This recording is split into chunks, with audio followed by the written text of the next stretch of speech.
Gilas Pilipinas player na pabilang sa top 30 ranking players ng bansang Canada.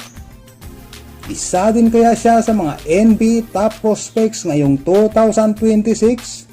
Iyan ang ating pag-uusapan sa bidyong ito.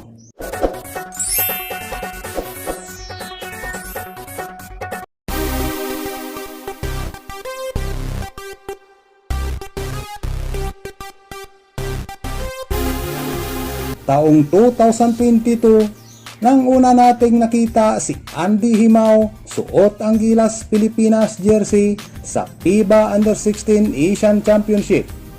Sinundan nito noong taong 2024 sa FIBA Under-18 Asia Cup Siaba Qualifiers, kung saan ay nasweep nga ng ating kupunan ang naturang tournament.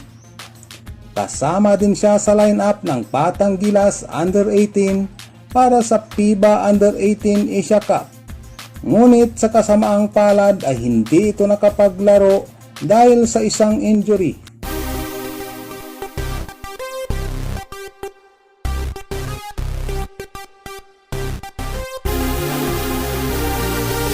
Kabilang din siya sa mga naimbitahan noong taong 2023 sa Basketball Without Borders Asia at Basketball Without Borders Global noong taong 2024.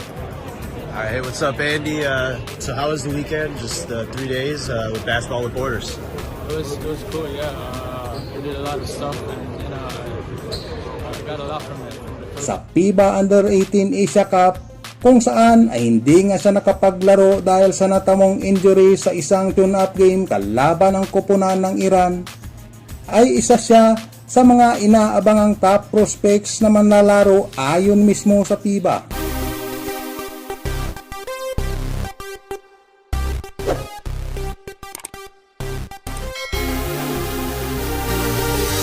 Sa pagpasok ng taong 2025, imbes na sa UP maglaro para sa UEEP Season 88, napagdesisyonan ng kanyang ama na sa Toronto, Canada na nga daw ito magpapatuloy ng pag-aaral para ma-develop ng gusto ang kanyang ability at makakuha ng dagdag na experience sa paglalaro kasama ng mga NBA top prospects.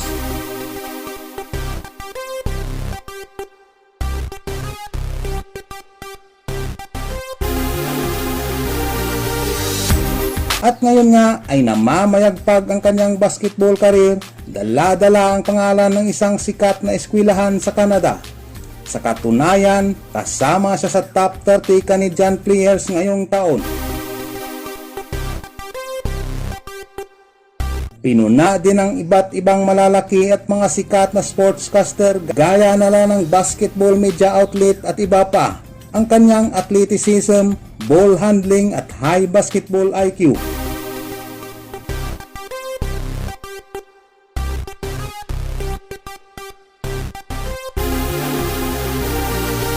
Ang tanong ngayon ng mga sumusubaybay sa kanyang basketball career, si Andy Himao na nga ba ang magdadala at kauna-unahang purong Pinoy na makakapasok sa NBA? Yan ang ating aabangan.